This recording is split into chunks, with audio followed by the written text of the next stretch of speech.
Kaprada police સ્ટેશનમાં છેલ્લા 23 વર્ષથી લૂંટ વિથ અપહરણના ગુનામાં નાસ્તા ફરતા આરોપીને વલસાડ જિલ્લા પોલીસની ટીમ અમૃતસર પંજાબથી ઝડપી લાવી। વલસાડ જિલ્લામાં નાસ્તા ફરતા વોન્ટેડ આરોપીઓને ઝડપવા માટે અસરકારક કામગીરી કરવા માટે વલસાડ જિલ્લા પોલીસ વડા ડોક્ટર કરણરાજ વાઘેલા દ્વારા આપવામાં આવેલા માર્ગદર્શન મુજબ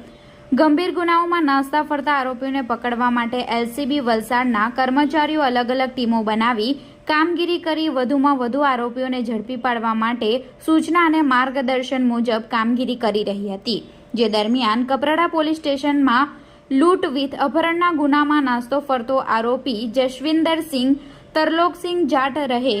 ગામ બુલારા, તાલુકો બાબા બકાલા, જિલ્લો અમૃતસર પંજાબનાઓ ઘણા વર્ષોથી નાસ્તો ફરતો હોય ક્રાઇમ બ્રાન્ચ વલસાડના પોલીસ કોન્સ્ટેબલ પંકજ રૂપાભાઈ દેગામ